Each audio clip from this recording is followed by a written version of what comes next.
Real quick, just wanted to come on and say that I know Grant has now left GoodGood, but I had this video already recorded, loaded in the chamber, ready to publish. Grant was gonna be one of my last guys to do in this GoodGood breakdown series, but now that he, along with Micah, has left, doing Micah first because he left, it only makes sense to do Grant next now that he's left as well. So this is a great one. He's got an incredible swing. Stay tuned, but before you blow me up in the comments, I know Grant has left GoodGood. You'll hear me reference him as one of the best swings on GoodGood and all this stuff. That was all before any of this happened. So take a look. Grant Horvat is going to be our next swing that we're going to go over with the GoodGood series swing breakdowns. Definitely one of the better players left on GoodGood. He is incredible swing, incredibly smooth. Let's check out what he does to be so smooth and to actually get quite a bit of power out of that swing.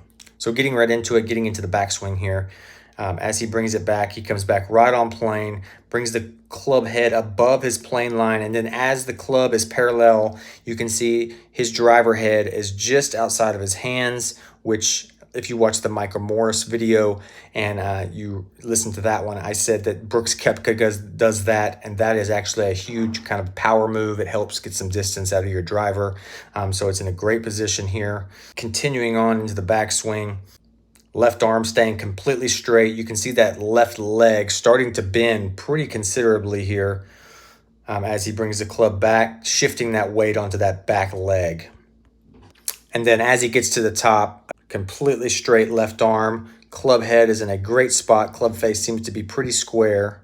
You can see that his head has already started to drop quite a bit here as he gets to the top of his backswing. Once he gets into the downswing, his head even drops even more. He pulls back from the golf ball just a little bit. I have that problem. I'm not sure if this causes him to have toe strikes like I do, but you can see he's pulling away from the golf ball just a little bit as he comes through, bringing the club down under his plane line, bringing it down into the golf ball, which is perfect if you're wanting to hit a straight ball, if you're wanting to hit a slight draw.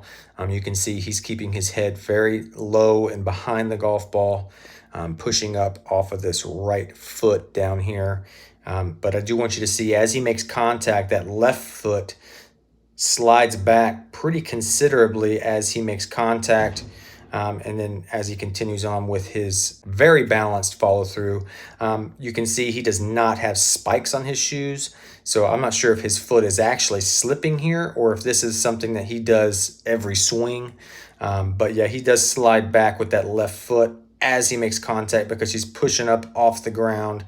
He basically does a little hop backwards and to the left, opens up that foot, which opens up that hip a lot easier as he gets through the golf ball.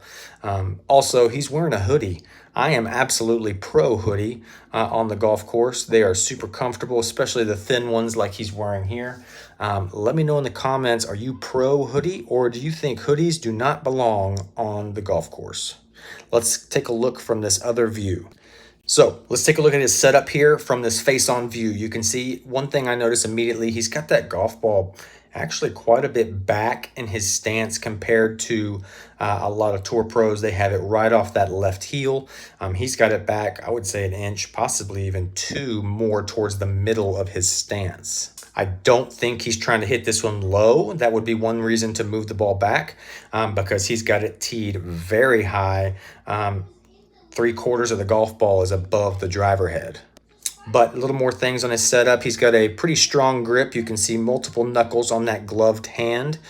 He's also got that V of his right hand just pointed right back up at his right shoulder, which is exactly what you want. You can also see he's got his feet slightly flared out just a little bit. He doesn't have them too closed or too square to the target.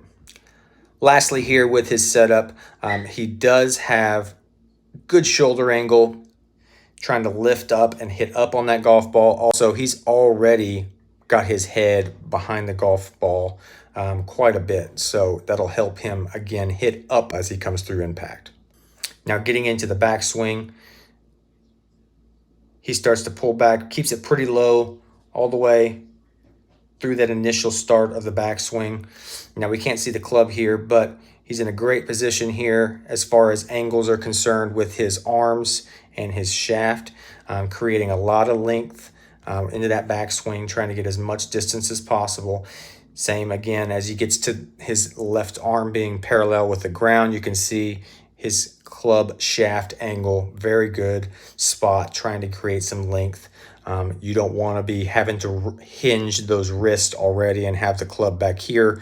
That's going to decrease your speed, your distance. You try to get as much distance as possible by leaving that club out behind you as long as you can in that backswing. So continuing on, you can see he gets a very good shoulder turn. As he gets to the top, he's already started shifting that hip towards the target as the club gets to the top of the backswing.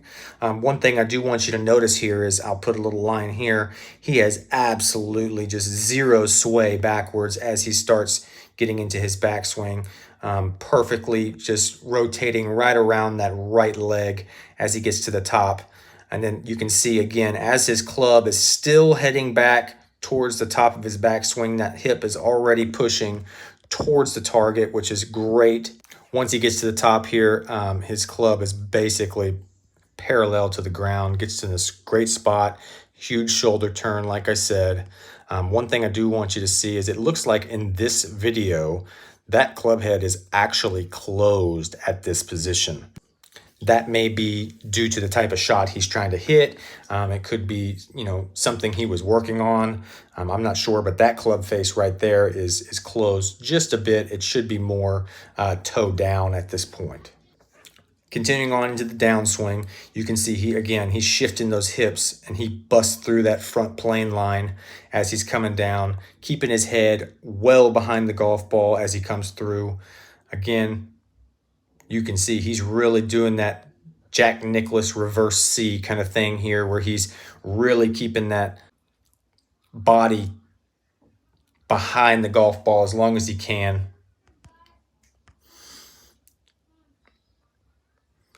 You can also see as he comes through impact, he flips those hands pretty well as he's getting into the follow through. You can see here, hands very well flipped at this point, trying to keep that club face square through impact.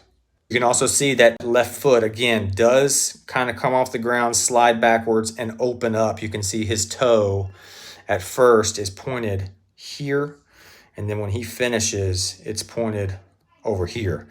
So that looks like to be something that he actually does in his golf swing. Again, it may be attributed to him not having spikes, but that looks like something that he's very comfortable with, and it helps him get through the golf ball. Incredible golf swing, insanely smooth, comes through and has just one of the best golf swings on GoodGood. Stay tuned. We're going to have more of the GoodGood guys coming up, breaking down their swings, seeing what they're doing, seeing how they're getting their power. We got Bubby, we got Steve, we got Matt, we got Luke, we got all the guys. We're going to try and do a quick swing analysis of those guys. So stay tuned. Like this video if you liked this breakdown. Be sure to hit that subscribe, and I will see y'all on the next one.